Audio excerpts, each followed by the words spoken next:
Oh, we're live? Okay. Yo. We're live. Are we live? Don't worry about the thumbnail. I will change that later. But I think we are and or should be live. So hello to everyone who is watching on this New Year's Eve. We have come to a close of what has been a buck wild 2020.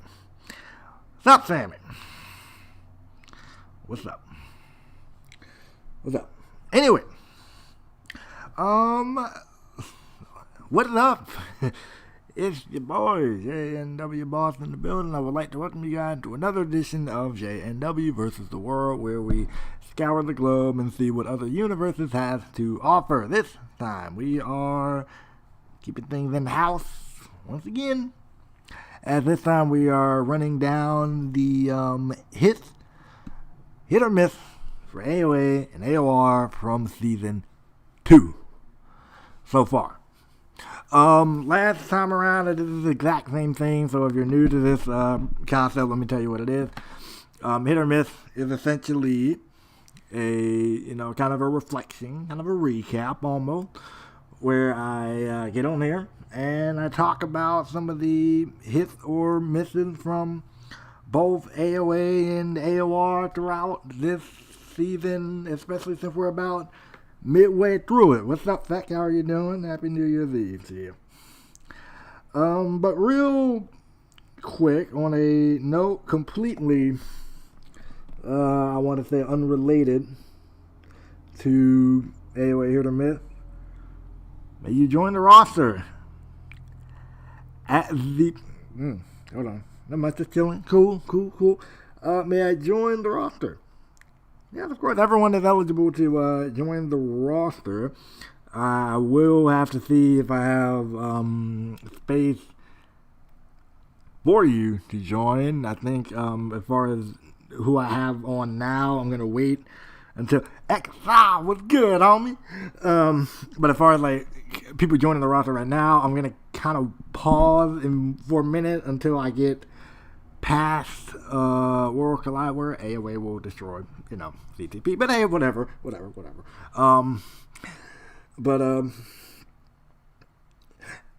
is this is the same microphone. I just have a pop filter now. Something that I've been needed. And plus I finally found my positioning with the snowball in relation to how I talk and everything. So instead of talking to it head on now, like I actually have it like kind of like to the side of me. And since I project my voice and such, it's already able to pick up and this, that, and the third. What's up, Coltrane? How does the new mic, or not new mic, but how does the mic finally with a pop filter sound? How does that sound to you guys?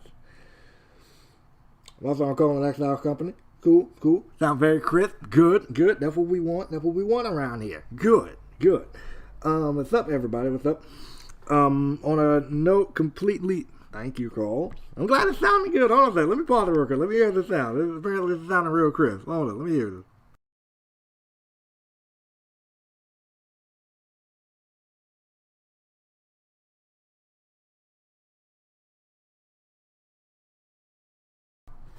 Oh yeah, this sounds crisp. Y'all on point, man. This does sound crisp. Anyway, though.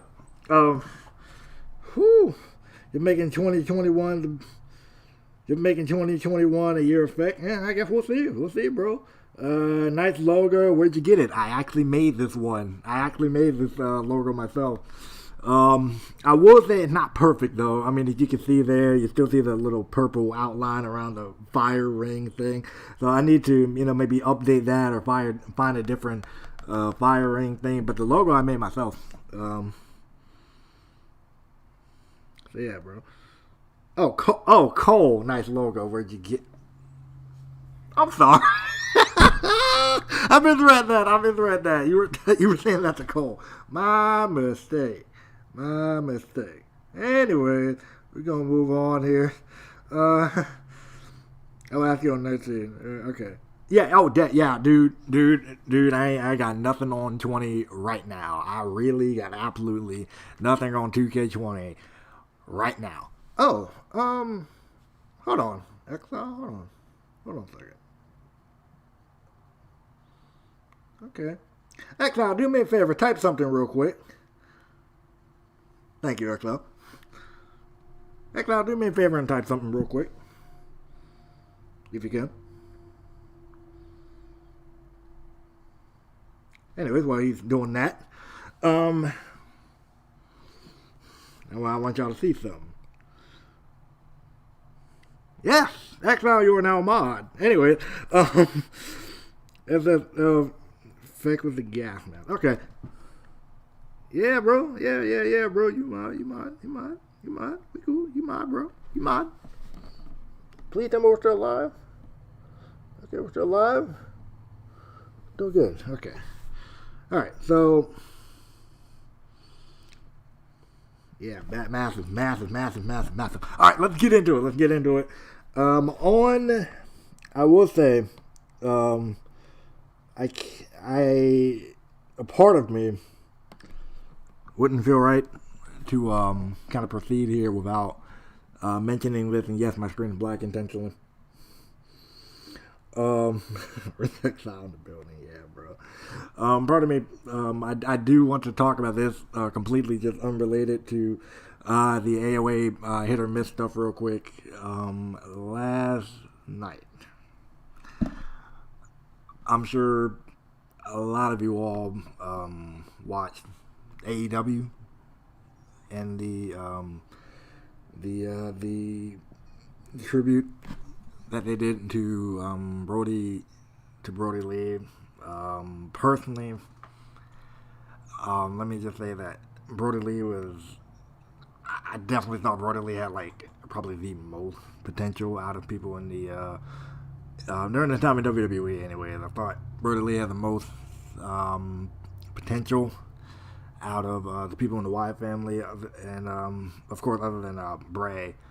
But just to see what he was able to do in WWE, knowing that when he ended up crossing over to AEW, I think that Brody was going to be well on his way to just doing great things, honestly. And Brody, and honestly, he was one of my favorites, man. He was like really one of my favorites. Honestly, he was the reason that I was yeah. But one of the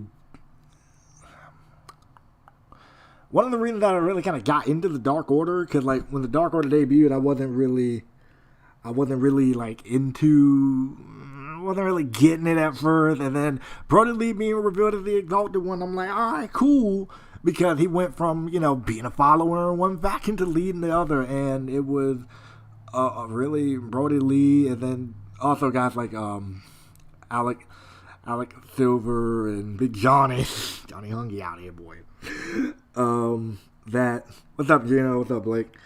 That really kind of made me get into the Dark Order, and it's really a shame that like that someone who you can tell AEW was just going to be super high on. Like if I'm venturing to say that at some point Brody was going to be probably AEW World Champion. I'm venturing to say that, but someone who definitely had a lot more to give to this, business, but also a lot to give to, his family and his friends and things of that nature.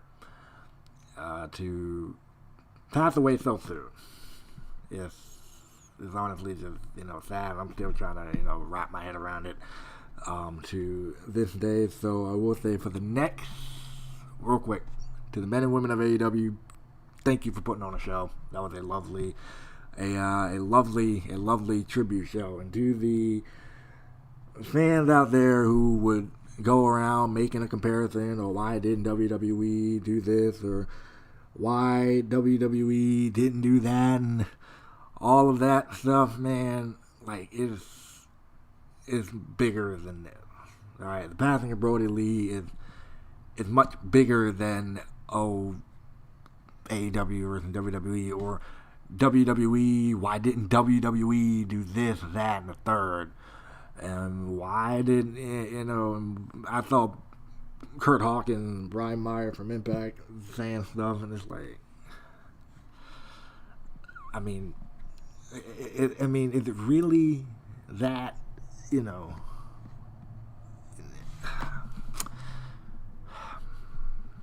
There's no need to get that heated about it.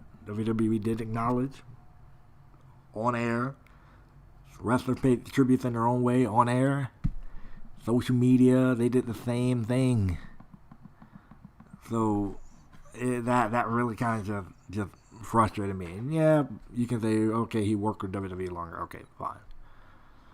But I'm sure there were probably confrontation back and forth between WWE, AEW, and on what they wanted to do. And knowing that AEW was going to do the tribute show, WWE probably just let AEW have their thing, especially since he was contracted to AEW at the time of his passing. So, to the men and women of AEW who went out there last night and put on a fun show, not probably just for us, but hopefully for the family as well, thank you all so much. And if I may, I just want to take a moment and just silent real quick. And I know I didn't clickbait you guys, and we're gonna get into it, but I never, properly addressed this thing, so I just wanted to just take a moment just to do it here. So let me read your comment real quick. AEW did absolutely immaculate. They couldn't have done it any better. Yep, absolutely. But when they shared that thing, yeah, that was pure. And I'm gonna assume in this case that they didn't see the whole thing, or they didn't realize that WWE moniker was attached to it, or hopefully they realized their mistake and deleted it or unretweeted it or something, because that wasn't out of poor taste. But we're gonna get into the AOA Hit or Miss thing, but just a minute, for a few moments, I'm gonna sit here in silence, just for a few moments. Give me a minute.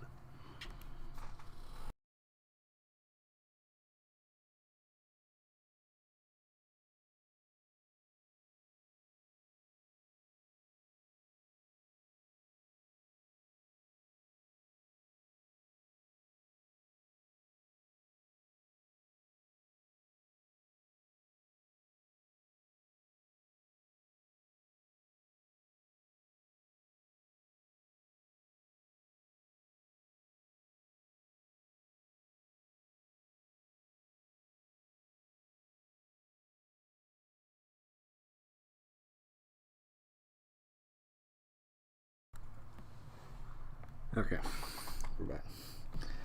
All right, so now, yeah, I know you guys are really, well, how come that wasn't in the title? Because I didn't want to be seen in clickbait, number one. And number two, I never had the chance, like, I've expressed it on Twitter, but like I never had the chance to really come on here and say what I felt personally. So I couldn't move. Yeah, man. Yeah. I couldn't move. I feel like I couldn't move forward properly and address that. I really feel like I couldn't move forward properly and then not address last night. Honestly, I really felt like I couldn't. So we're back though. We're back. Here we are. Let's get into, ladies and gentlemen, after about, I don't know how many minutes, after about 14 minutes, let's get into the hit or miss for AOA Season 1. Basically, again, if you don't know what hit or miss is essentially a concept in which, yeah. And by the way, I am using the thumbnail for the most recent episode because I will hopefully encourage you guys to go and watch them. There you go. You see? Simple marketing. Anyway, hit or miss. Basically, it's a concept where I go through this current season so far and do just, talk about the hits, talk about the misses for AOA season number 1. So let's get into the hits. I'm going to go hit number 1, miss number 1, hit number 2, miss number 2, so on and so forth down the line here. Hit number 1. Which one do I want to start with? I'll say, let's start with hit number 1. I got innovative and came up with a little title for these. Stay here first. Stay here. Watch the rest of this. But yeah, then go do what Exile do saying it and go watch the thing. Go watch the thing. Anyway, so AOA Hit or Miss. Number 1, I'll say, is the current corporate takeover storyline that's happening with Mr. Bloomberg and ZIS and all of that, man. Because I feel it's different. Like, when I came up with this whole storyline with Mr. Bloomberg and everything, in my mind, I'm like, this is going to be cool. It's a fun way to spice up season 2 with something that's a little bit more interesting, something that's a little bit different, honestly. Because maybe sometimes, a lot of the time, we're used to like these one GM'd systems or one GM'd show. And so this time I said, screw it, let's mix it up. Let's create the Mr. Bloomberg character. Yo, VIP, what's good, bro? VIP, what is up? VIP Night Trick, what is good, bro?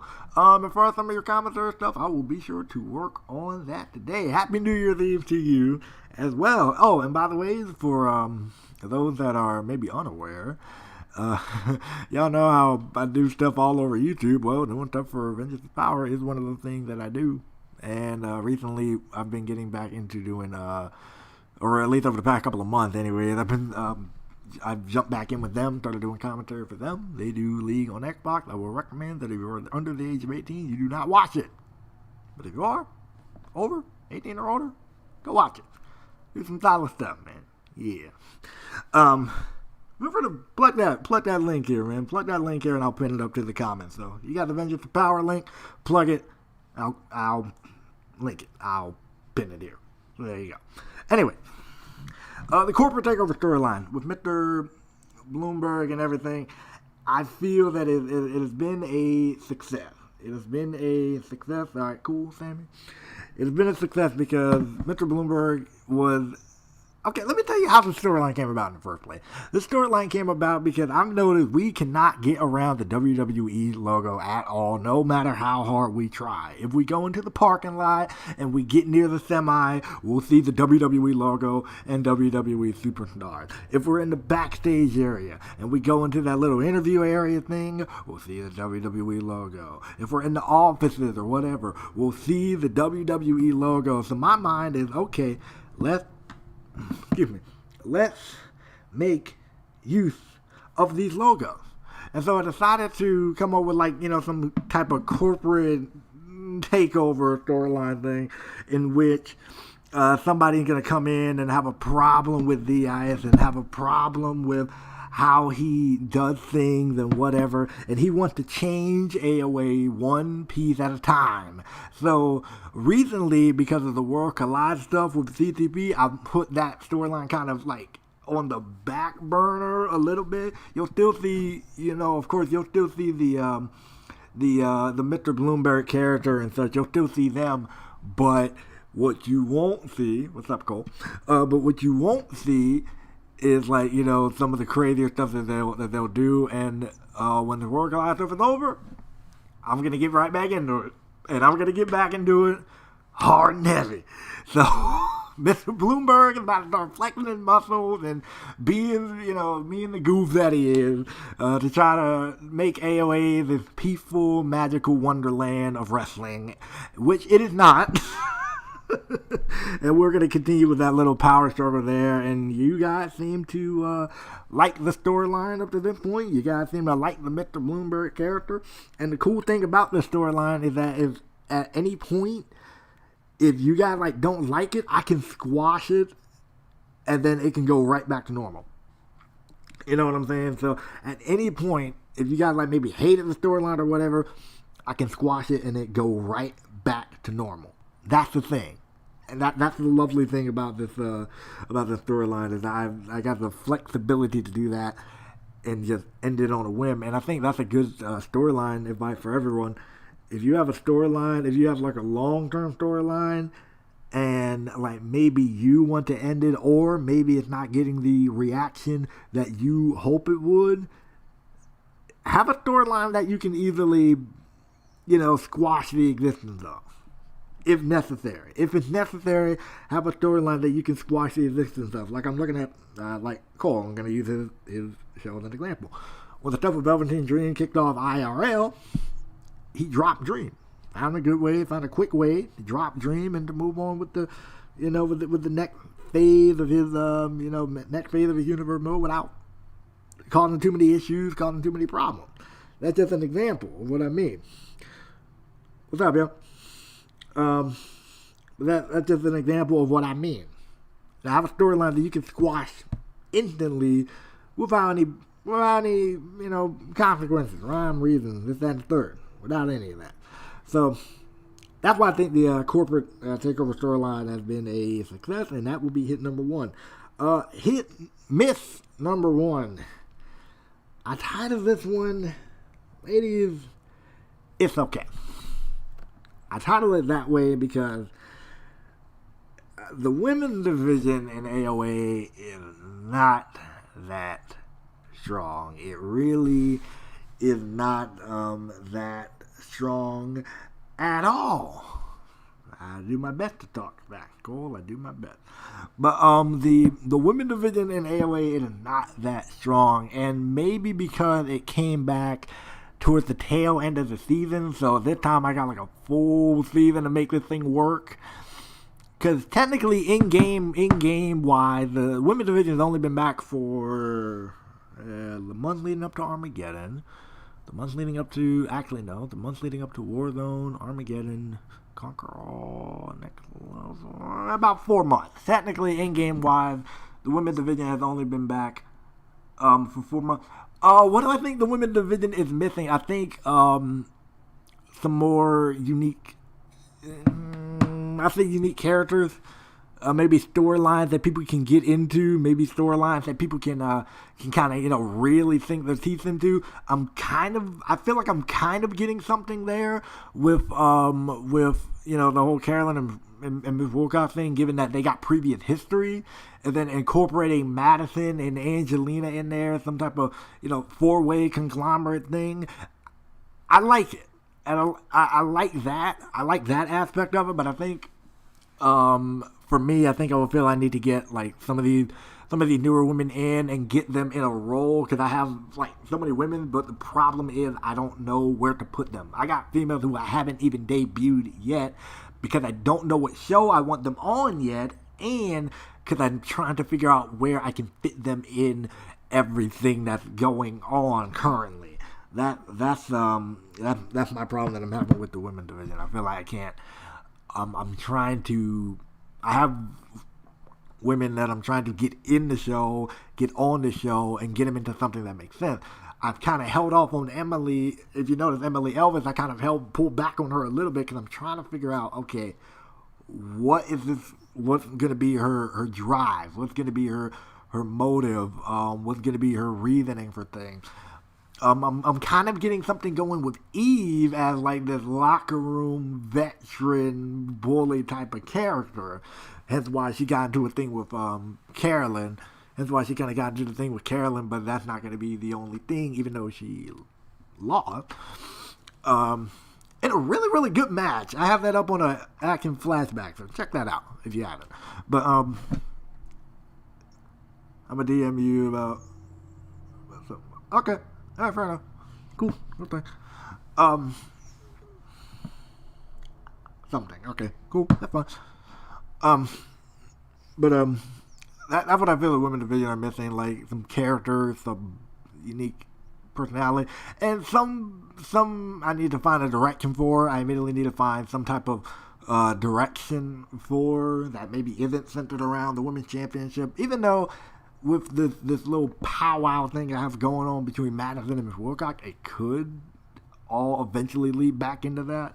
But just for now, like, it's just finding a direction, finding a place, finding some footing with these ladies there. So that would be miss number one. I still got a good amount of time in the season to do that, because my end goal, to tell you the real truth, my end goal with the women's division is to get it on that level that AOR, to get it on the level of AOR Season 1's women's division, for those that remember how booming that women's division was for Season 1. You know what I mean? So that's my end goal for the AOA women's division, for AOA to have that same chance with theirs that AOR did. But that's something I gotta keep working on now. I'll do my best to work on that and to improve the women's division in a way that people will get behind and get into. One of the more prominent divisions. There you go. But hit number 2, I like to call it. What's that?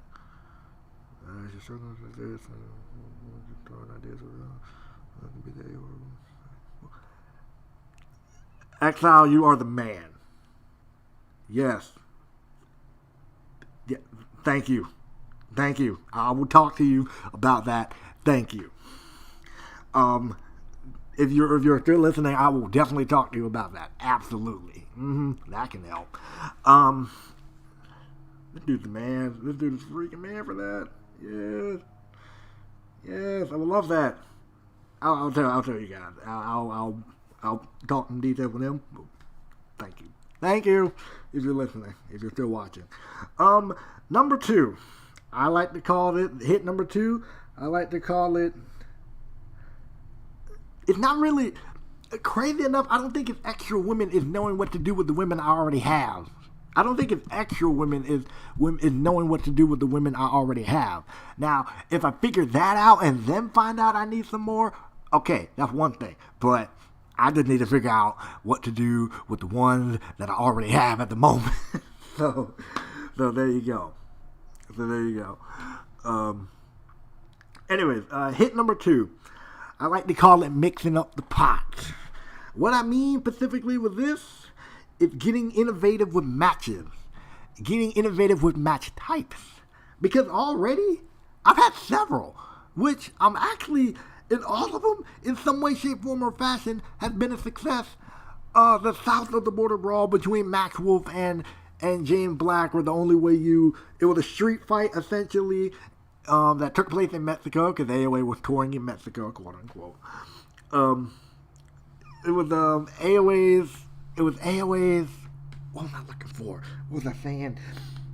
It was a street fight between Mac Wolf and James Black, and AOA was touring Mexico, so I got creative with the name and called it the South of the Border Brawl. And it was a street fight, and the only way you won was by knockout or submission.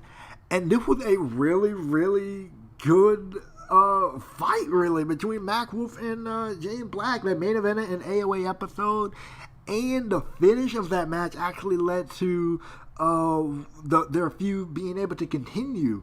And that finish, fun fact, okay, let me tell you guys what the finish was. The finish of the match was James Black, he knocked down Mac Wolf, and he made him tap out, but he accidentally hit the ref with the baseball bat before that. He accidentally hit the ref with the baseball bat because the ref literally jumped in the way prior to that. So he hits Mac with the baseball bat. He makes him tap out. Thus, he would have won the match, but the ref was on the ground and out of the way, and he couldn't win the match. And so he gets the referee up, tried to go and finish him off. Mac was able to knock him out as he was doing that. So it wasn't even a clean loss on the part of Black, because Black technically could have won that match, which led into those two competing in AOA first ever, and technically my first ever, because it's the first time I ever recorded a match like this, but that led to the first ever Elimination Chamber that I've ever done in this series on this channel. Because it was Darren defending his world championship against Mac Wolf, James Black, AJ Styles, Andrew Lance, and A2J. And it was a really, really good match, honestly. That match was actually a really good, really exciting, fun match to go back and watch. I haven't really watched it in a minute, but I might actually go back and watch it because it was actually it was a fun match and it worked. And then and then more specifically, there were two of them at Next Level. The first one being that 6-man. It was like a Fall Count Anywhere tornado tag elimination match. It was an elimination 6-man tornado tag, which also had the rules of Fall Count Anywhere. This could have easily been a gigantic cluster, but I made it work, did some unique editing, got two people out of the way, let it be between two people in the ring, had the third person eventually come back out to the ring. It worked. It was a chaotic match, but I think I was able to make the chaos work into something that was a fun match. I was able to make the chaos work into something that was a fun match, and then the main event for that show was the first ever time I did a match like this. It was an I Quit match, again, between James Black and Mac Wolf, and it was a success in my book. I talked about my only gripe with that match, really, was just the way I booked it, I guess, produced it towards the end, when Mac kind of accidentally went superhuman. I didn't realize how superhuman he kind of went there at the end, but it was a really good match, probably a match of the season contender between those two. And it was a success, so I applaud myself for being able to pull a match like that off, because I honestly wasn't sure how it was going to go. I was like really nervous about the I Quit match. I actually recorded that match by the time I got to working on the other episodes of Next Level, the other stuff related to Next Level, I already had the I Quit match done, because I was working on that match like maybe over a month out in advance before that happened, before the actual show happened, because I knew it was going to take a minute to do all that, and it worked, and people enjoyed it, which was also cool. Miss number 2 for AOA, I would like to call this one Flesh It Out, because admittedly there have been, more specifically referring to the build and stuff of certain matches, to really drive home that point. There have been moments where, I have a feud going, and at some point it kind of just fades into the background of everything else, or it just doesn't, it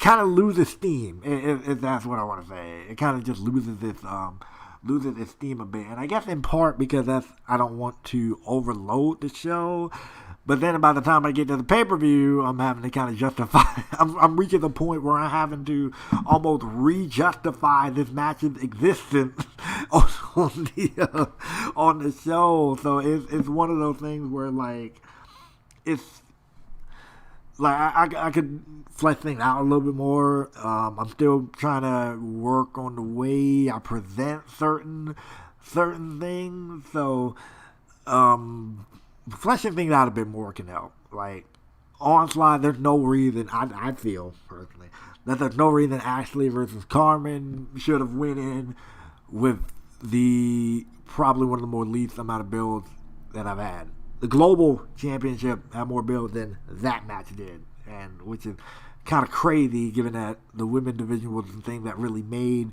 AOA Season 1, and to see it kind of dwindle off here a bit, which I'll get into when I talk about the AOR side of things, it was a little disappointing. So mainly instances like that, or you'll see a storyline start, but it's like there's really no pickup or follow-up in some ways to some of that stuff. And I don't do it intentionally, but it's just like, I got so much stuff I'm trying to get on the show. There's some stuff, unfortunately, ended up fading into the background, and maybe if I, maybe do a good job at maybe fleshing it out initially, I could probably get away with letting something kind of falter, at least towards the tail end, but like when it's just getting started, I shouldn't be scrambling forward to try to make up for lost time, you know what I'm saying? That's my thing, so I should honestly work on fleshing out some views and stuff more, because you got views, you got storylines, and of course you want to try to get people invested into them. Let's do what we can to make people invested into them. Hit number 3 for AOA. Speaking of getting invested in things, let's talk about getting invested in characters.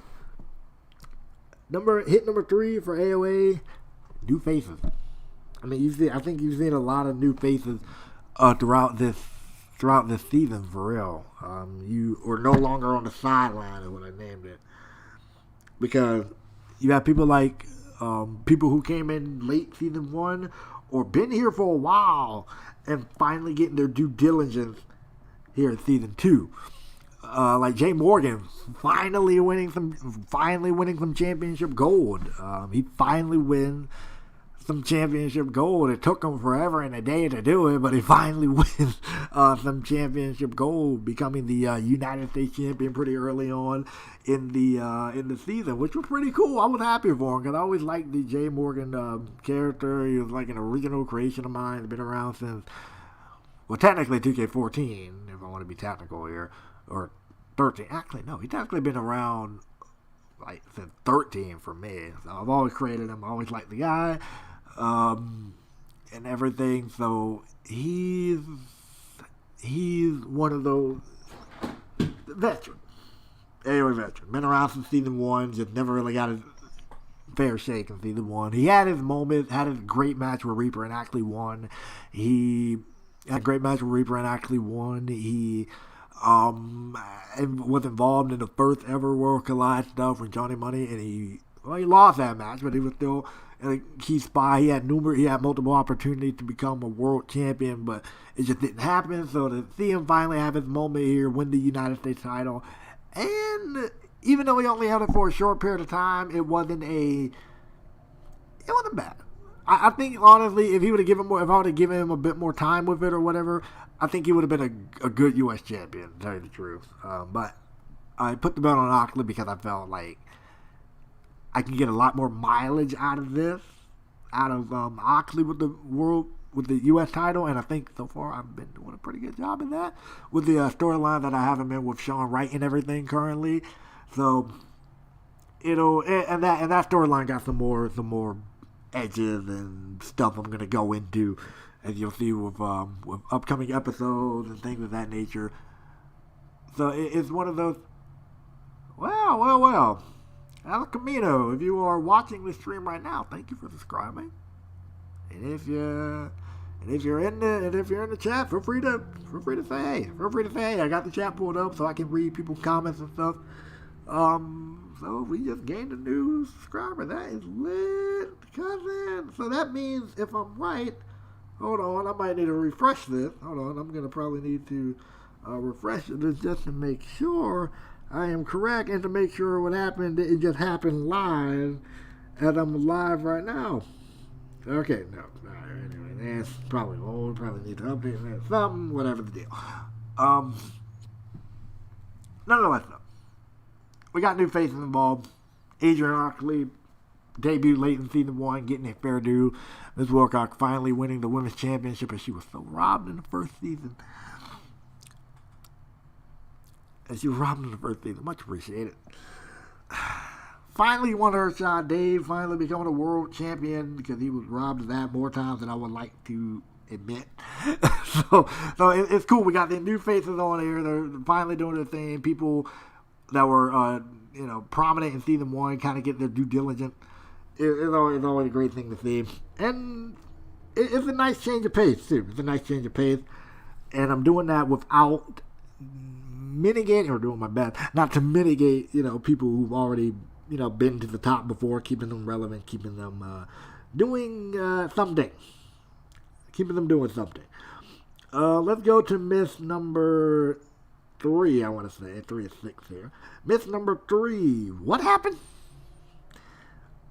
Basically, kind of tying in a little bit to what I was saying earlier, kind of missing continuity, or just booking decisions that didn't make a lot of sense. Like, I'll give you an example. Booking continuity, basically, what happened? Basically, booking or continuity that didn't make any sense. Like, I'll give you an example. I'll give you a recent example. I mean, very recent example. AOA episode 54, the last episode. I'm going to say this. The main event of A2J versus Darren logistically made 0 sense. Let me tell you why. The main event of AOA episode 54 was Darren versus A2J, where the winner got the chance to be number 1 contender for the AOA World Championship. I'm wrong.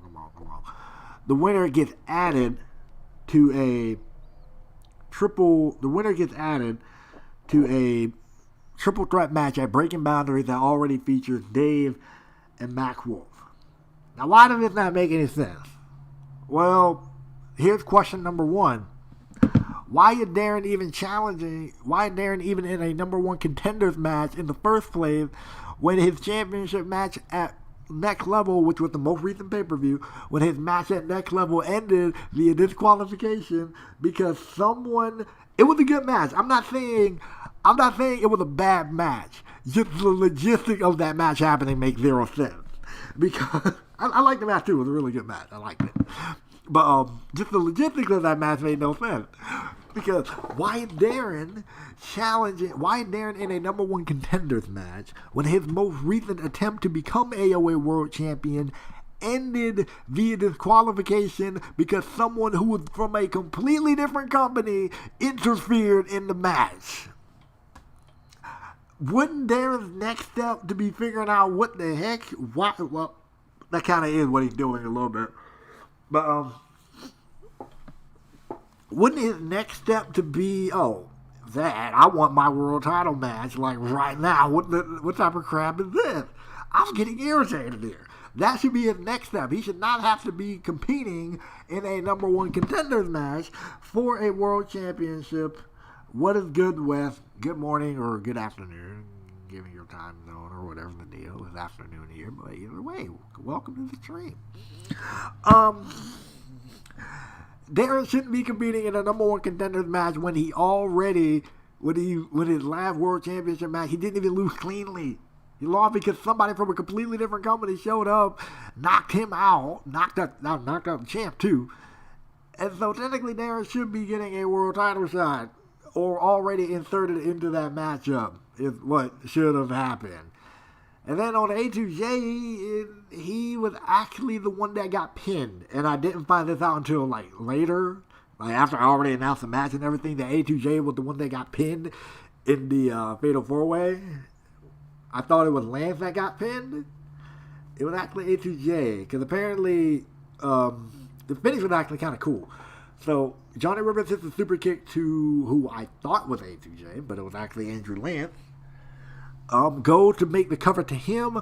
Wallace hits A2J with the Wallace way, and it ended up being kind of like this double pin situation, but Wallace, he was able to get to the cover first before Rivers was, so the referee was counting Wallace's pin and not Rivers, and so that's how Wallace won the level up contract, Money in the Bank, whatever you want to call it. So why was A2J in the number 1 contender match for a world championship when he just got pinned? See what I mean? The logistic didn't make any sense. The logistic there didn't really make a lot of sense in that regard. So that's just for recent examples, and I'm sure if I were to, go to AOA with a fine comb, whatever, I'm pretty sure I could probably find other examples. So I need to think just a little bit more before I do that. Before kind of do stuff like that. I don't have moments like that happen often, but that was like the most recent example, and I'm like, oh god, why did I do that? But luckily, I'm rebounding it nicely by having Johnny Rivers do his thing with Darren. So they're gonna have a match, not this episode, not this next episode, not 56, but 57, which will be the go home show for World Collide. Let me move this completely out of the way of my computer. So that's a flaw. That's a mess right there. Goodness, man. That's pretty bad, man. I mean, not the worst booking decision in the world, but a little bit flawed enough that if somebody was paying really close attention, they would be able to tell that. I will say though, another AOA hit, and I like to say, this isn't my final form. DVD fans or any type of anime, that was for you. This isn't my final form. Got it? Like Frieza up in there when they had like those 4 or 5 transformations and one of them made him look like alien. His third form, Frieza looked like freaking alien. But anyway, and hold on, random, but like Frieza, you think about Frieza, first form, second form, third form, and then his final form, he looked like that. How bizarre does that look? I was sitting there thinking his final form, he was going to look like King Cold or something. I don't know. Anyway, this isn't my final form. You know I'm right, too. How many characters in Dragon Ball Z you can sit here and say, why did your final form look like that? Like, I played Xenoverse 1. Why did Demigrod's final form look like he goes, like Demigrod looked like he went from looking like Shinnok from Mortal Kombat to looking like a Street Fighter Blanka reject. I'm just saying. Anyway, this isn't my final form referring to characters and character development. Is the point that I'm making here. And if Cole was here, he would love that reference. Anyway, this is referring to like character and character development. I think this season has really kind of put a lot of people's characters on blast, on full display, and we get to there he is. I had a feeling you would like that. I like Dragon Ball Z too, man. So I was with it. I'm a Dragon Ball Z fan, man. So I'm here. I'm here for that. But this is referring to characters and character development. We're really kind of seeing more motive. We're kind of seeing, some life injected into some of these characters. A little bit more life, anyway, injected into some of these characters, such as Mac Wolf and James Black with their heated feud. We're starting to see. We saw Dave kind of, the double turn that happened at Conquer All with Darren getting robbed out of his world championship after defending it in an elimination chamber match, because Darren was actually a heel going into that match, but after that he kind of became a face, and then getting robbed of the world championship, he kind of even became more of a face, and Dave became a corporate sellout heel. So there you go. And it worked. So stuff like that. The Twitter disciples are finally coming into their own. I've been wanting to push this team for the longest time, and I finally got the best means ever to do it. Sean Wright, we're starting to really kind of see some, kind of his character development and such with some of his actions. I'm not going to spoil anything, but it's going to lead to something. Also, with Adrian Oxley, it's going to kind of lead to something. So I'm not going to spoil things there, but, seeing character stuff with guys like that. Tyson Young is another example. There are some characters who, admittedly, I should be, doing a little bit more with. And some of the women, such as Miss Warcock and Madison, and even Carolyn, who's kind of breaking out of her shell a bit. Still a part of the Church of Disciples, but still, kind of breaking out of her shell a bit, So just stuff like that. I will say characters like Austin Wallace, I will try to do my best to kind of do a little bit more with, because he is probably one of, if not the best heels on the AOA to date, and such a smarming. Man. Whoo. And he got that briefcase. And he got that All-Star Championship. Talk about living on top of the world if you are Austin Wallace. And honestly, I kind of also want to do some more stuff with the Take Action Committee as a whole. So I might run little vignettes and videos and stuff for them just to really try to get them over as just annoying the world, essentially. Because I was doing that initially. And then it just kind of halted a bit because I was like more focused on some of the main event storylines and this, that, and the third. But I really do like the Take Action Committee. I like that whole little gimmick faction thing. So I kind of would have really run somewhere with that. So I may just start like doing more videos and stuff with them. But you are seeing characters kind of show out a little bit, get their shine on a bit in season 2, and I hope that continues with some of those names mentioned. And there we go. Let me go myth number. Hold on. 1, 2, 3. Here's another myth for AOA I would like to mention. It's a small one. Like, you can almost call this a nitpick, really. Who are you? Essentially, I could do... Yeah, the Take Action Committee. The Take Action Committee is what they're called. And glad you're enjoying the character development of a lot of these guys. Oh man, because I really want to keep it going. I like it. And it's only the second season too, so just imagine where some of these characters and stuff can go from here. You know what I mean? Sky's the limit.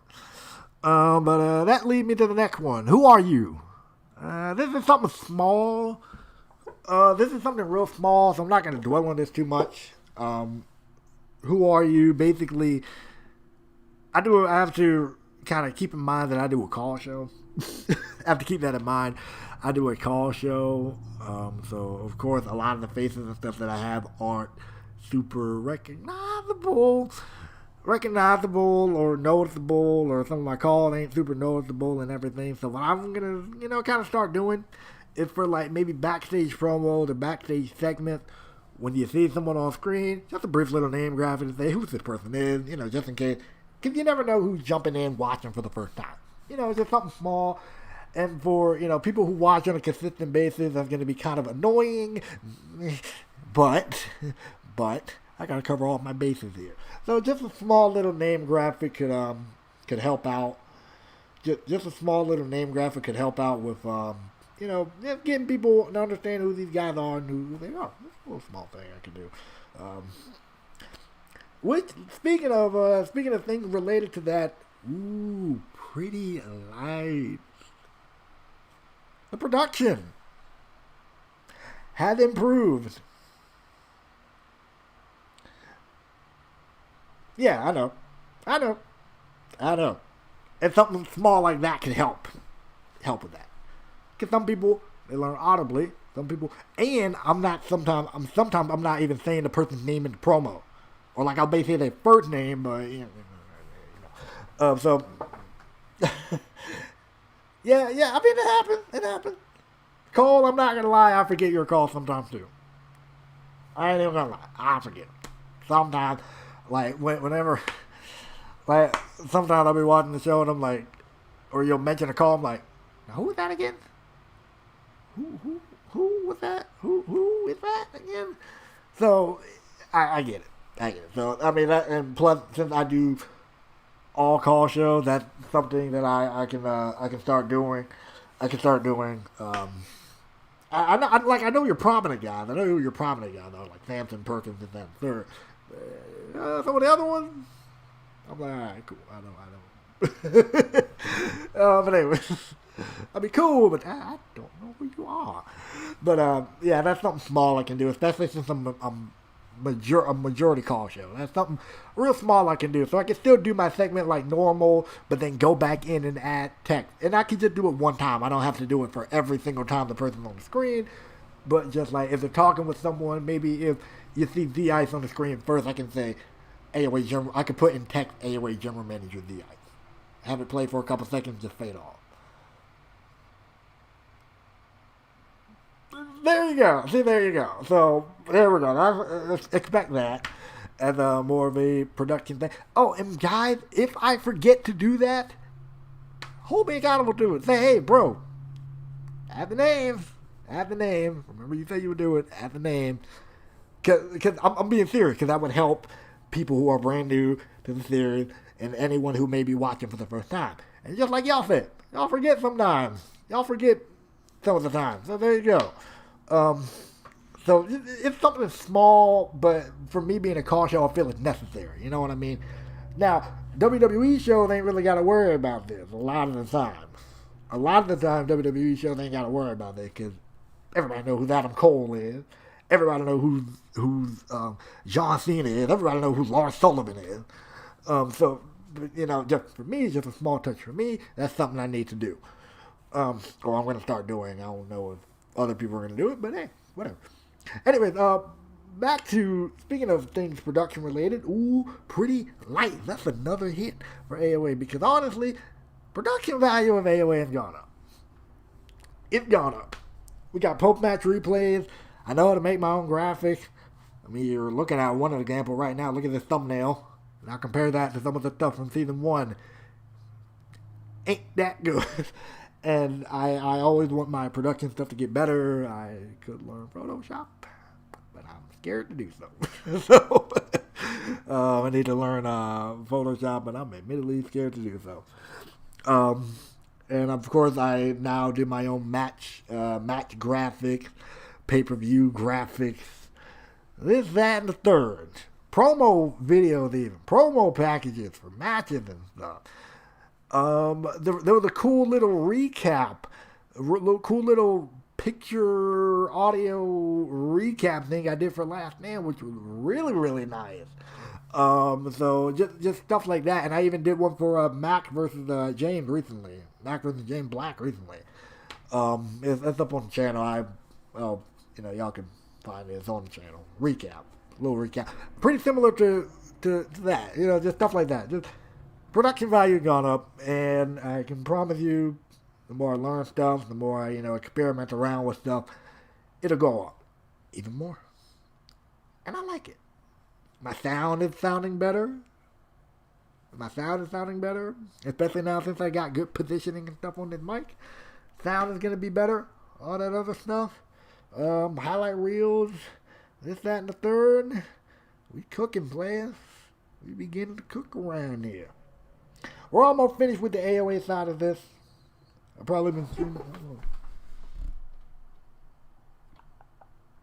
I've been streaming for almost an hour. Okay.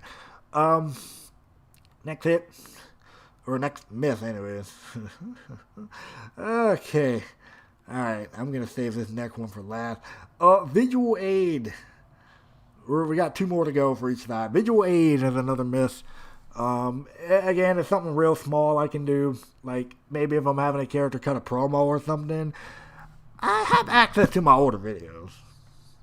So I can easily just insert a small clip of what's being mentioned. Just something real small. I just insert that, and again, just to help visually, guide people. Because again, I don't upload my stuff on a consistent enough. I'm fixing that, clearly. But consistent enough basis to, for people to just be able to remember it like that. Or, even if I did, for me to assume that somebody's going to remember some of this stuff, unless it's like super, super, super significant, it's a little bit crazy to think about, especially given my channel size and this and the third. So, visual aid, again, something small I can do, just insert a little video clip in there to help, because the thing and plus, like, given how I am on commentary and how I am with storytelling, I like to get you guys to think about things and whatever, and so, in order to help you guys, to understand or to see what I'm thinking about, there we go. There's a good way to... There's a good way to help you guys. 1, 2, 3, 4. 1, 2, 3, 4. 1, 2, 3, 4, 5. Okay. We're at the final hit and the final miss for AOA, for the AOA side at least. The final hit for AOA, I would like to call it Taming the Beast. And no, it is not a Brock Lesnar reference, but it's a reference to the fact that AOA episodes, sometimes I like to just cut loose. I like to cut loose and have all manner of craziness happen. Which is fine. Which makes some of these episodes a really, really fun one to watch. When I do them every now and again, when I, have one of those, let's just turn up and get crazy episodes.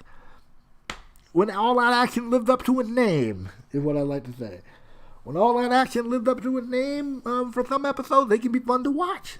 Like 54. It was one of those episodes. It was a fun one to watch. Because you had the ladder match, you had the no disqualification match, you had the backstage fight with Carolyn and Eve, you had a great main event, you had the stuff with Samson and all this stuff. You had an excellent tag match to kick off the show. When I decide to do episodes like that, it's fun. They are like super, super, super fun.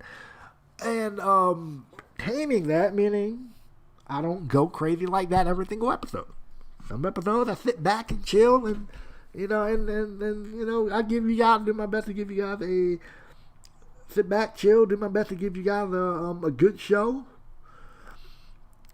And give you guys something that you guys would enjoy watching for like an hour and a half out of your day. You know what I'm saying? I'll answer that in a moment. But do my best to kind of kick back and chill and give you guys a good show for like an hour and a half. You know what I'm saying?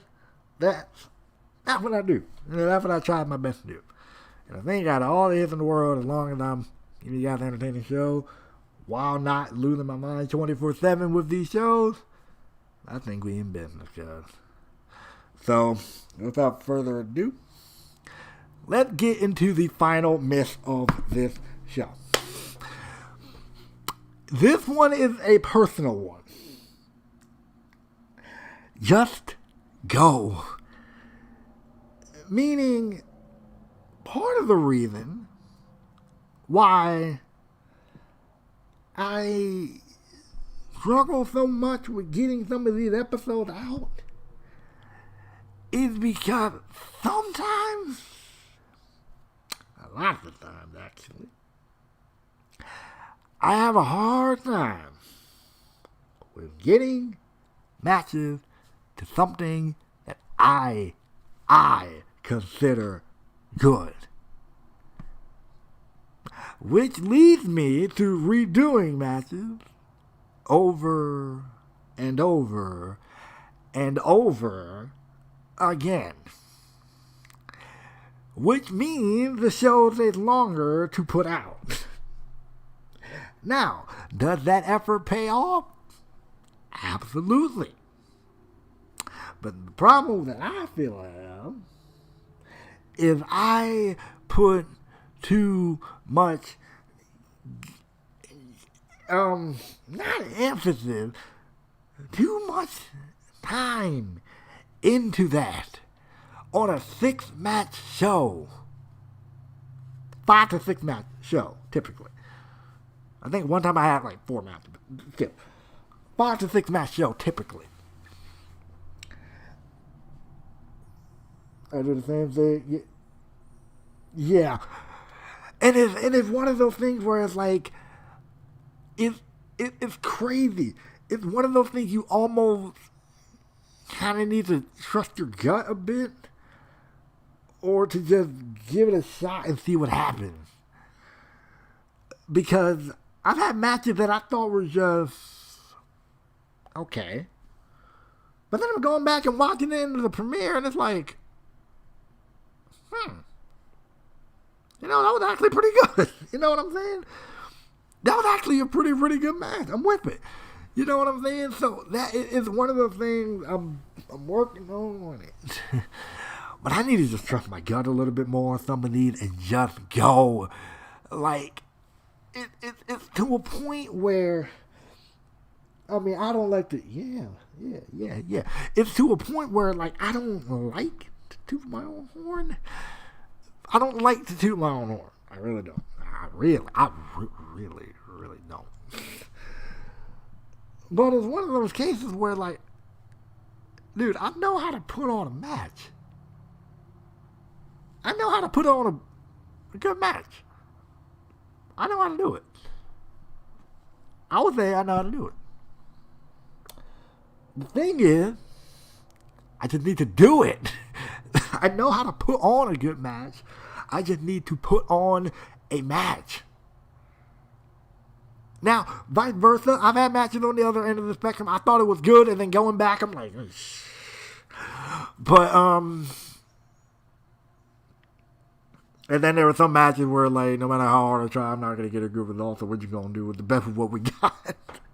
So, no, I've had my thinkers. I've had my bad matches. Monster versus Dave in a tables match. That no.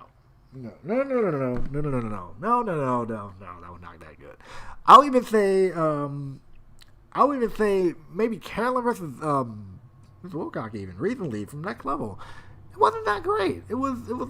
I mean, the finish was really good, but like, yeah. So, and if that happens, so I need to gotta tell myself, dude, it's cool. It's alright. If professionals can't do it if professionals don't knock it 99 times, if professionals don't knock it out the ballpark 100% of the time, you for sure ain't gonna do it using 2K. Well, how busted up 2K can be. Even 2K19, or as great as this game has been for universe mode content creation, this game can get kind of busted too. So, I'm just saying. But if you can't knock it out 100% of the time in IRL, well, you think you're going to be able to do it in a virtual setting? I'm just saying. I need to kind of, remind myself of that. Let myself know that, hey, dude, everything's going to be, hey, you're going to have your duds. Turn back around. And I've had episodes that were kind of like that. They were not terrible, but they were just, okay. All right, that wasn't too hot. I've had episodes that were like that. They weren't too hot, but the next episode turned it around and got a great show out of it, So, that's just a personal thing I need to work on, man, because that's honestly the reason why some of these shows take a while to get out there. And so then you couple that with the fact that sometimes I have to do some editing within it, because there may be an edited spot, or maybe they could like an edited spot or whatever the deal. Why did you just tag me on that? Anyway, maybe it could like an edited spot or something.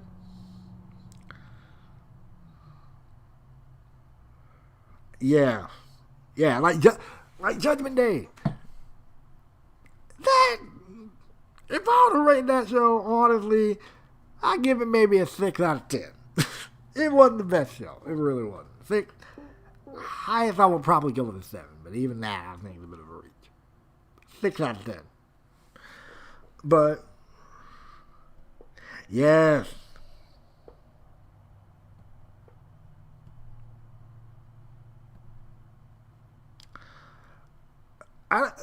Crazy enough, it's not even scripts that have an issue redoing. Like, well, then again, no. I think I redid the script for this episode here, AOR episode 55, True to Reality. I could redid the script a couple times. Maybe because, like, I changed the order of certain things. Because it was like, for me, I would change the order of certain things and figure out what would make sense. And again, I wasn't trying to, like, overload the show with stuff. I'm guessing you deal with the same thing, Goal. I mean, when it comes to this, man, you kind of, it's a crazy balance. I've learned it's kind of a crazy balance in the act. Yeah, you do what you want to do because it's your show, but you also have to think, what do your audience like? You know what I'm saying? What do your audience like? Who do your audience like to see? A lot of people like the Reaper character. So I've been doing my best since I've had him return to have him be on the episode. People like the Reaper character. People, as crazy as you guys are, like the Austin Wallace character. I don't know why you like a human highlighter, but whatever. You like the human highlighter. You like the egotistical man. You like the guy that like to run around and claim he's Mr. A-list, but he cheated in almost every single match he was in. I don't know why you like the guy, but you like the guy. So we try our best to put him on the shows. Even though it causes me a migraine every time I try to put him on the show. Anyways, Yeah. but for real, you guys like Austin Wallace, so I try to put him on the show or whatever the deal. I don't know why you like the human highlighter, but you like him. So, but it's a crazy balancing act. You got to do kind of what you like, and you got to do what kind of what interests your audience in that same time. You know what I mean? And it's always cool. It's always cool to to do what you like. And of course, if you're doing it because you like it, that's great. I mean, me personally, I've always told myself, oh yeah, I bet he does. I bet he does. I bet he does. But it's crazy. I was going somewhere with that. I don't know where was I going. I forgot what I was about to say. Yeah, I forgot what I was about to say, but like, you have to. Oh, I remember now. You have to do what you like, but also kind of what your viewers like. So it is an interesting balance and act. And bingo. Here's what I was saying. I've told myself before, and I think I've talked to J-Dog or whoever. I think I've talked to J-Dog privately and talked to some of my other close people privately. That if I had to pick a universe mode, yeah, absolutely. But Jay White's golden, man, for real. Jay White, you got something golden with Jay White. That's all I'm gonna say. But you have to.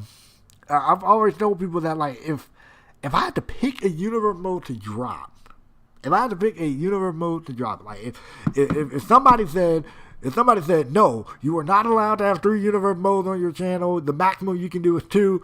Which one am I doing? I'm doing AOA and AOR, man. That I've been, kind of doing miniature versions of that stuff, dating all the way back to like WWE 12. I originally had a show called like ICW, which is like International Championship Wrestling. And I've always created some variation or some form of that or whatever. And then when it came time for me to decide, okay, let's take it and put it on YouTube, I realized ICW was an actual company. I think it's like a wrestling company out in England or something. And so somehow I came across with the name of All Out Action, and now we're here. But it's one of the things you kind of do it because you love it. You know what I'm saying? You kind of got to do the thing because you love it. You always have fun with it. And I always say, man, if you're not having fun with your content, like your subscribers, they're gonna tell. They're gonna be able to tell if something isn't right. But at the end of the day, I need to work on that. Just go, man. I mean, because you saw how AOA and AOR came out 3 days apart. And I can tell you how it happened. Because I was already finished with AOR, and I started working on AOA when I realized AOR was done, right? So, in one day, I want to say, I got 3 or more of those matches done. So, I finished AOA within a week. A week? How crazy does that sound? I finished the matches, got them edited, finished it, and then after I finished the matches, I did 2 segments a day. 2 segments a day. 4 segments over the next 2 days, did commentary, done. It was out to you guys and ready within 3 days of the previous AOR episode. And I can assure you, I didn't work on AOA until the previous AOR episode was finished. It wasn't like uploaded, but it was like finished on my computer. I just needed to do commentary. 3 days. And that was because I just went and did it. Honestly, I'll probably have shows out a lot faster if I did that. But overall, the direction of AOA for season 1 or for season 2, I'm liking it. I really like it. Again, work a lot of stuff is cool. We're gonna be smoking y'all, but it's gonna be cool. It's been cool. It's been it's been a fun season, and boy, that Breaking Boundaries card is gonna be stacked. And you're already kind of seeing it form now with the triple threat, for the world title. We're gonna kind of get into All Out Revolution, the hits and miss for AOR right now, but AOR, the AOR side is even going to be stacked too. I'm not going to spoil. I'm going to do my best not to spoil that Breaking Boundaries card for AOR, but even that card is going to be stacked. So I think Breaking Boundaries is going to be hopefully a really, really stacked show. And I hope you guys are going to enjoy what Breaking Boundaries have to offer in that regard, as we now proceed to switch over to the AOR side of things with the hits and the misses for All Out Revolution. Let me make sure that it actually switched properly. Yes, it did. Okay, there we go. All Out Revolution. Let's get into it. We've been streaming for like over an hour now, so let's get into it. Hit number one. I'm just going to go down this list there. To me, hit number one is Who's Laughing Now? Basically referring to the plot and the whole plot with Brandon and Alex dating all the way back to season 1. Since like the early days, AOR, cool. Flip it, it reverse. Think alphabetically. AOA, and that is AOR. Think alphabetically. There we go. Or AOA, if you see like the fire stuff, that's AOA. If you see like the more edgy stuff, that's AOR. There you go. AOR. But yeah. I might, just for you, Cole, like, after work a lot. In fact, after work a lot, I'm just going to say that now the order that I upload these in will change. After work a lot, the order that I upload these in will actually flip. So, it's going to go in reverse. TNA, AOA, then AOR. That's going to be the order after work a lot. I'm going to say it right now. The order is going to be reversed. TNA, AOA, AOR. Or actually, no. TNA, sorry, AOR, AOA. I'm still going to keep AOR to AOA the same order, because canonically that makes sense. But TNA is just going to come first, because I've been missing TNA, and I want to get it out first. So TNA is going to be first, then AOR, then AOA, TNA, AOR, AOA will be on and popping. There we go. So that's going to be the order post-work a lot. So there you go. Anyway. Let's get into the, I already said it, Who's Laughing Now? That's a hit. Basically referring to the stuff with Brandon and Alex dating all the way back to season 1 when they came in, and thanks to J-Dog and such, has been referred to as a joke, been portrayed as jokes. Backstage, they look like jokes. They've been losing 24/7. Alex got sick and tired of it. He said, I'm about to change. I'm going to change myself. I'm going to change my attitude. He told his dad, listen, I'm going to change. I'm going to change myself, change my attitude, change my demeanor, all of that, whether you like it or not. So, season 2, that was the story all of season 1. Season 2, he's back. He changed up his gear, changed up his look, changed up his haircut, all that stuff. Carried his dad to tag team victory. They win the belt at Last Stand. And then after they win the championship at Last Stand, thanks to Brandon opening his mouth, saying they'll take on anyone and anyone right here, right now, Wolfpack come out because they left AOA the previous episode because they were hating the stuff that was going on with management. They win the tag team titles. Alex Snap turns heel, beats the brakes off of Brandon, and now he's been his own man and being successful at being his own man. You know what I'm saying? So, that to me was a good example, and I'm still not finished with that story. So this story has stuff dating all the way back to season 1, the beginning of season 1. And I might try to milk this thing even further. So, that's honestly, that's probably across both brands. The only exception on the AOA side maybe being the New World Nation stuff from season 1. But, dude, this has been the best example of a long-term storytelling I've ever done on this channel across AOA and AOR. I've been loving the stuff with Alex being his own man, and now we got Brandon back in the mix. I'm loving that.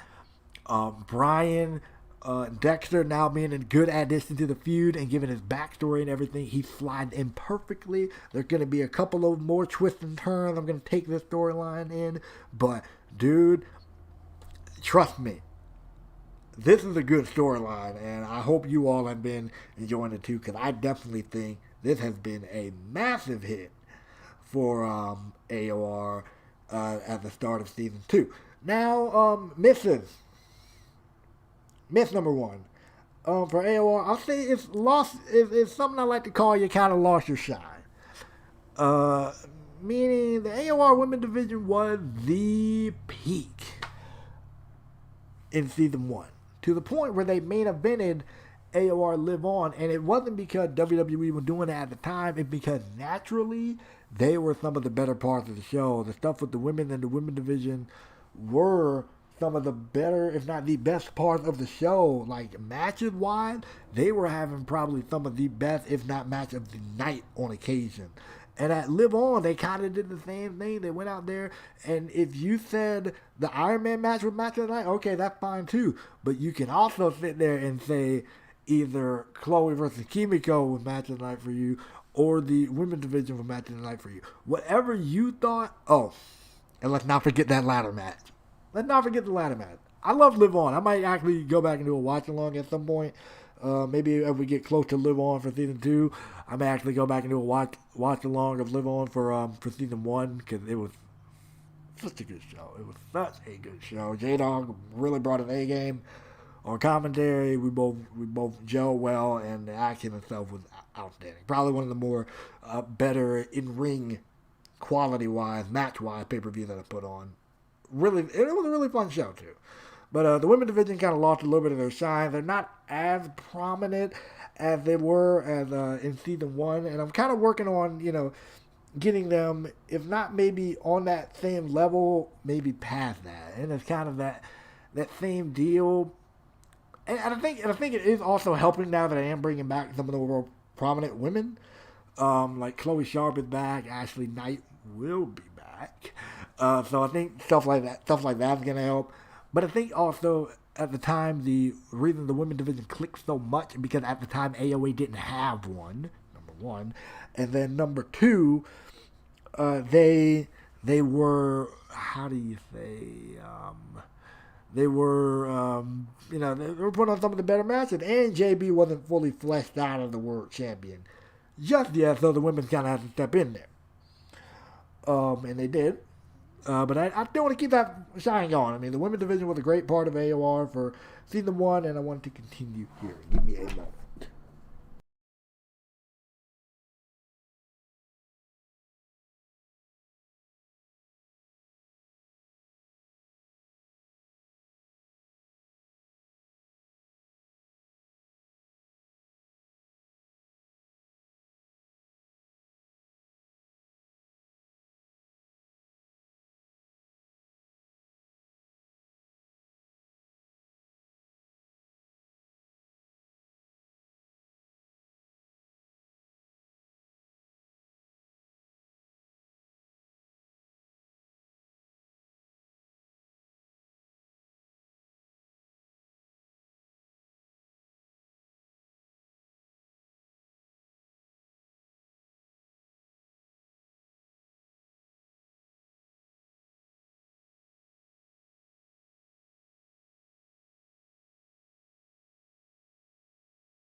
Okay, I'm back, and it seems like we still got people here. Ladies and gentlemen, I actually got a new chair. Good. And it looks cool. Feels nice. All that fun stuff. Let's continue where I left off. I was talking about Alex, Brandon, that whole deal. Alex being his own man. Great. Cool. I'm out of breath because I was moving that chair. But anyways, let's get into it. No. Talking about the women's division. How they kind of lost their shine a bit. Yes, sir. I got a new chair, bro. Looks good. Next time I do like a live stream with Gamer or whatever, you'll see it. But, we're talking about the women's division. They kind of lost their shine a bit. I'm looking to restore it because they were a key prominent part of season 1. I'm looking to continue with the women's division where I left off. Hopefully. We'll see how it goes. Man. Okay. All right. Hit number 2 for AOR, and I think it's only fitting that this hit is actually the second one because of its position on the list. I would like to give a title of the second one of AOA. 2-on-2 sticks like glue. Essentially, tag team matches in AOR be hidden. And honestly, if I can get the right feud, if I can get the right angle, because I think to me, doing tag team storylines is a little difficult. I don't know why. It's always a little difficult to do stuff with tag team storylines. I got one thing going with the Cabal and the Crew, but it ain't really main event type stuff. I don't know why. For some reason, tag team feuds are always a hard one to do. Some building and stuff around. Man, this shit feels good. It's always they're always hard to do feuds and stuff for. In fact, I can move this chair forward. Yeah, there we go. Anyway, tag team feuds are always the harder ones to do because of just all the intricate stuff that goes into it, and you're dealing with 4 people as opposed to just a one-on-one thing, and so unless you have I don't know. You probably have to have enough tag teams to do it with.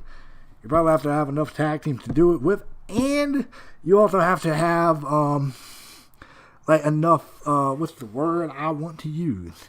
You have to have variety, I guess, if that makes sense. So unless you're able to come up with a tag team storyline along that line that doesn't surround the championship, then it's kind of difficult to do tag team stuff. But the matches themselves, they've been a highlight. A lot of the times, tag team matches have been a highlight. It's probably not maybe the match of the night, depending on the matchup and the other matches on the card. So if we can keep tag team wrestling going the way it is for AOR, that's going to be something fun to deal with. When it comes to the AOR, scene and the AOR tag team division. Here's the miss. Welcome. Now what? Basically, there are some people that have debuted. There are some people that have showed up that, they're there. Alright, but what you gonna do now? You know what I'm saying? Like, you're there, but what exactly are you about to do now, really? And granted, I'm probably being a little bit too harsh on myself because some of these people are really just getting here. They haven't been around for too long, maybe only a couple of episodes or whatever, but I don't want it to seem like these people were here, just here for no reason or here to, just take up space, because I want, everybody to kind of count, everyone to kind of, matter in some way, shape, form, or fashion, you know what I mean? So it's one of those things that's like, again, it takes a minute to find your footing with some people.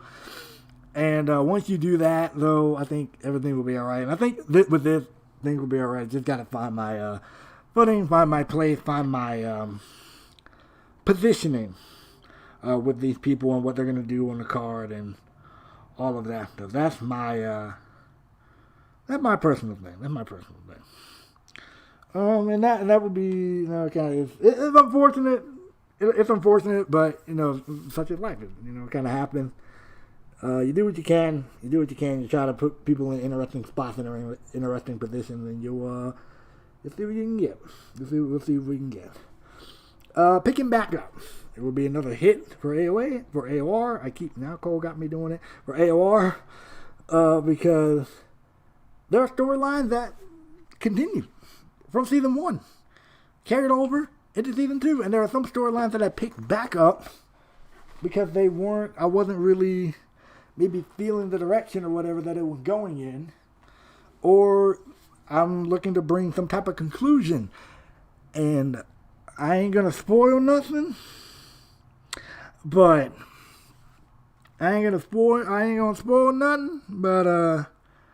gonna be one rivalry that's gonna pick up that some people may remember from season 1. That's all I'm going to say. Long term, I mean, dude, you want to talk about long term? Like, if I did awards for, like, rivalry of the year, this would have been one of those rivalries of the year for season 1 of this particular show. Now, I'm not going to tell you what it is, but watch. Just watch. You'll see what it is. You'll see. Everything's going to make sense. You'll see what it is. But picking things back up, it's always a good thing. It's long-term storytelling, and it's continuity. Honestly, I decided to pick up I realized I didn't have a proper conclusion for the feud, for the Cabal and Crew stuff, and so I picked that back up at Last Stand. Since Taskmaster said, well, since y'all lost the tag team title, what does that mean about our title shot that you said you were going to give us? And, well, here we are. And now you got Taskmaster sitting there saying they didn't get the bigger picture and this, that, and the third. And, kind of putting a hit out on these guys and all this other stuff. So, is he going to pick back up and they're going to hopefully go somewhere and get the Crew over and finally, at long last, getting them to do something after over a season and a half of doing nothing. So hopefully it'll finally get these guys on screen doing stuff. Because again, I really like I like Tony Woods, I like Tyson Young, I like all of those, or Tony Woods and Andre Richardson. I really, really like those guys. I really, really do. It's just, now I needed to get them to do something. And now here's the chance for me to do something. It's going to happen. One day. It's going to happen. It's going to take a minute, but bear with these guys. They'll be doing something. And Andre probably had his best performance last episode, this episode. Go see it. You'll see what happened. He shined a bit. He got a shine on that episode. And I was down with it. I was completely down with it. Here's something I'm not down with, though. You call yourself global? Essentially, this is a myth, by the way. You call yourself global? Essentially, the lack of productivity from the global champion, Caden Miles. He hasn't really been doing a lot since winning that global championship. I mean, he's been in matches, he's been on screen, yeah. But I think where I can get Caden to potentially shine the most is in his promo work. It's the promo work I can do with him. Because he got that, that smarmy, egotistical, I'm that dude type of vibe that I think really carries over from his promos. And so if I can get Caden into more promos in which he's kind of talking and, showing off his arrogance, then when he gets into the ring, is one of those things where, like, yeah, you kind of may not like the dude because he thinks the dude, so full of himself or whatever. But he was undefeated, actually. He only lost one match, really. So it's crazy. It's crazy. The dude's actually, pretty good inside that ring. But, it is what it is. But, yeah, maybe Caden Miles. I love the Caden Miles character. He could definitely be something and somebody. And AOR just need to get him to be a little bit more productive. Especially since he's the global champion. Talk about, a bragging right that he can have. Like, oh, I'm the first ever global champion, even though he technically wasn't, and all this other stuff. So, yeah. I can really make use of Kate and Miles here, so I can definitely start doing stuff like that, or at least do the best I can to do stuff like that. Even if it is a little small video thing, which admittedly, of course, don't do as good as the regular episodes, but it would be something for them. You know what I mean? What do I... Cashing on every check is another hit I want to say. Cashing on every check. Basically, all the storylines so far have had a good start and a good conclusion. Or, all storylines have... Hold on a second. I do want to do this.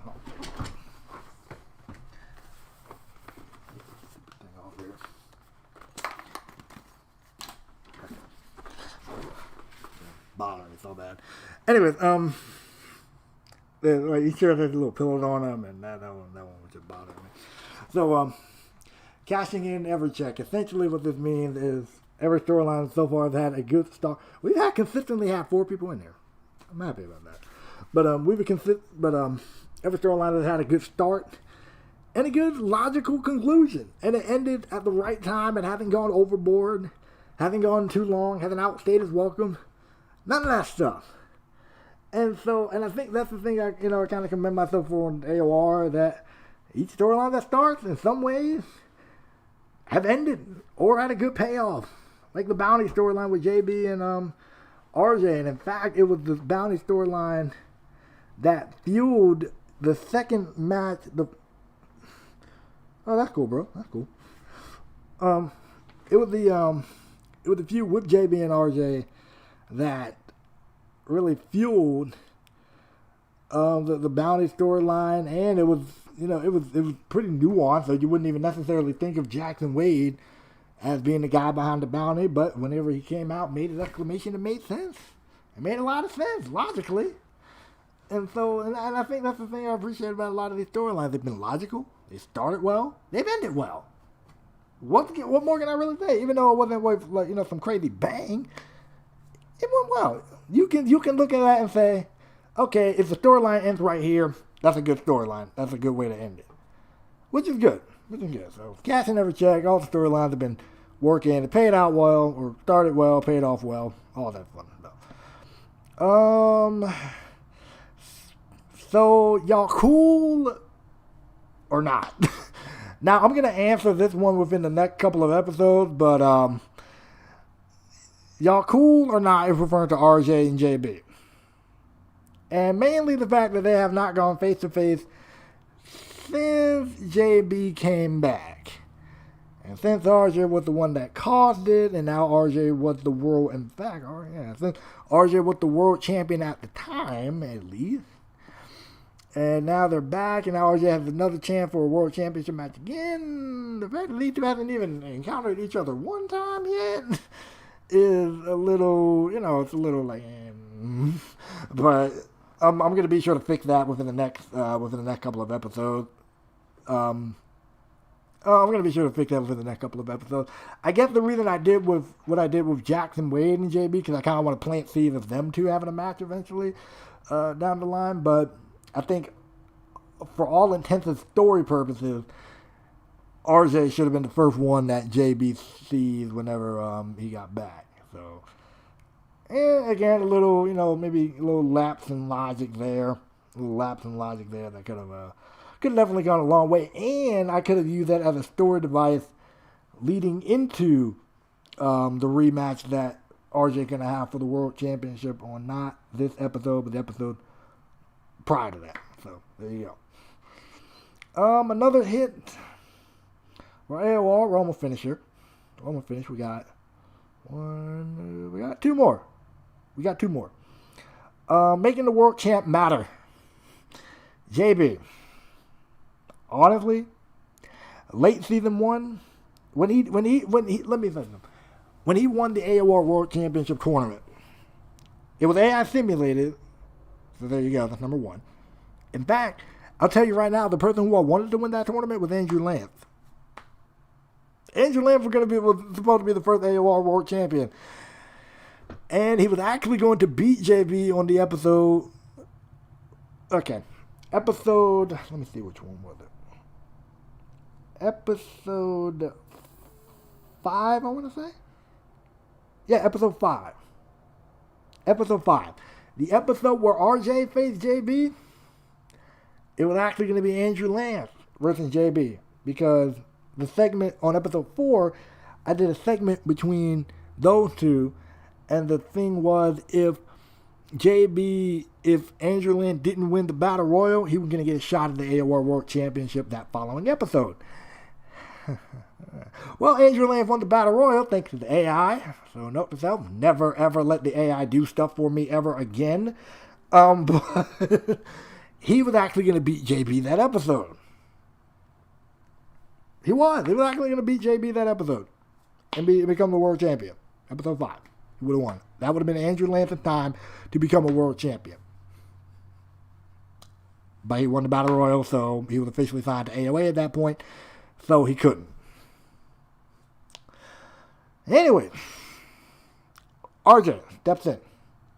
RJ steps into play here, and they have their feud. Thanks to Big Mac getting involved and all this other stuff. So now you have RJ questioning JB's manhood, questioning him as a man, and this, that, and the third, which led to their Iron Man match eventually, which was a really, really good match. So that was probably JB's best singles match up to that point. And then the stuff with the bounty being placed on RJ's head led to kind of the build going into their submission match, when RJ was questioning JB even more, and that led to their really personal submission match, which honestly is a match of the season contender to me. And they had a really grueling matchup. I might upload that as an AOR Classic for those that may have missed it. Or the Revolution Rewind is what I'm going to call it.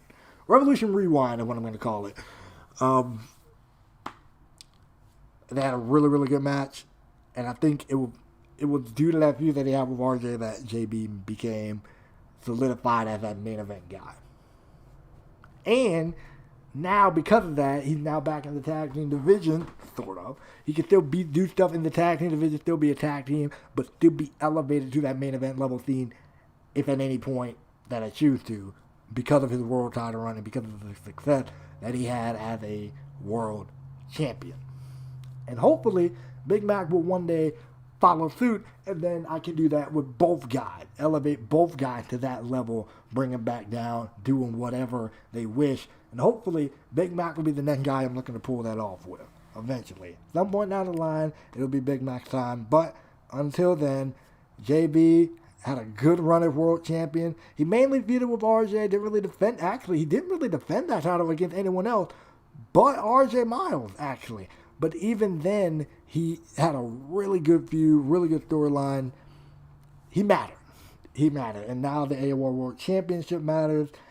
And that will lead to the final hit on this show for this. But second to last miss for AOR.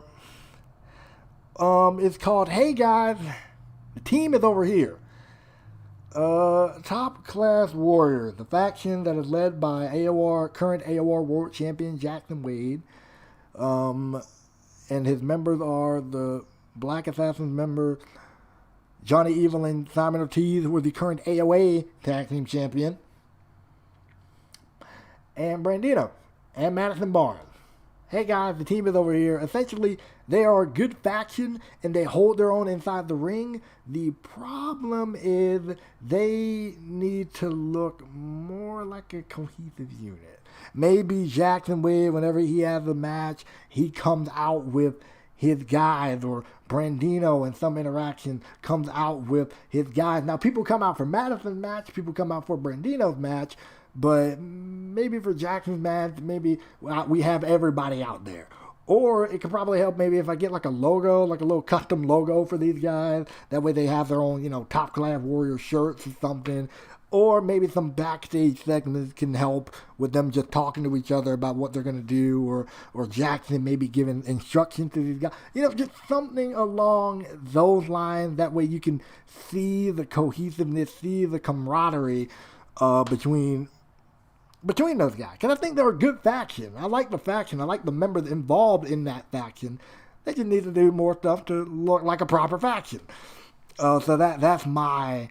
I think that's my thing there. They need to kind of, look a little bit more like a cohesive faction. You know what I'm saying? That's my only takeaway there. But I like the faction. Just need to, incorporate that. Hey, let's see it. Let's see them talk strategy. Let's see them, talk about bragging about what they did to other people. Let's see all that stuff. Because Johnny Evil hasn't really talked much. Simon Ortiz hasn't really talked much. Brandino hasn't really talked much. Jackson been doing a lot of the talking on the real. So let's see what they do. Let's see what TCW, Top Class Warriors, can do. Which lead me to the biggest hit on AOR Season 1, Top Class Era. Finally pushing Jackson Wade to the position that I kind of wanted him to be at the very beginning. Because honestly, to tell you the honest truth, JB, since he didn't drop it to Andrew Lance, the original guy they were going to drop it to, he was going to drop it to Andrew Lance. Andrew Lance didn't, he was going to drop it to Andrew Lance. But then Andrew Lance went to AOA. He got into the feud with RJ. He got into the feud with RJ. They had their match at Live On. They did their thing there. They had their match at Live On. And then they were going to drop it to, honestly, that Live On was going to be their first and only match. That was going to be like one of their final. That was going to be the final of their feud, and then he was going to drop it to Big Mac at. Okay, we got one dislike on this thing. All right, fair enough. Probably because that long period of time where I wasn't gone. But anyway, he was going to drop it at Live On. He was going to drop it to Jackson Wade at not Live On, Last Stand. First pay-per-view of Season 2, he was going to drop it to him. But some stuff happened. That's how to keep the feud going, and I knew at some point during Season 2, Jackson was going to win that world title, and I was not about to belabor that anymore. So I pushed him. He is finally a world champion. And fun fact, one of the only guys that has held a world championship, very few, across AOA and AOR, one of the only times one of my characters has held a world championship, because I can actually tell you right now, none of the world champions on AOA have been a character of mine. Monster, with True Pain's character. Destry Carlton, Super King character. Super King Gaming character. Monster again, True Pain's character. Darren, Super Kick Gaming character, and now the belt is on Dave, who isn't even my character. He's Big Dead Man Dave. You know Dead Man Dave on YouTube? Yeah, he does stream. He does like a lot of streaming stuff. Really cool dude, my guy. I talk to him. Back, I'll reach out to him after this. But none of the world champions have been a character of mine. AOR, the only guys that were world champions of mine were JB and Jackson Wade. That's it. So out of all the world champions I've had, only 2 of them have ever been a character of mine. And that's due to just natural pushes, not me trying to force somebody like WWE does. But anyway, I'm happy that I finally pushed Jackson Wade to the fullest. I stuck to my guns 100%, pushed him, and now he is probably the top dog on All Out Revolution. If I can get that faction thing down right with him, then they will be a lovely little faction, and that will make JB look like or Jackson Wade look like the man even more. I love it. I see a bright future with that world title reign of Jackson Wade. I really, really do. And hopefully with the next AOR episode, I am looking to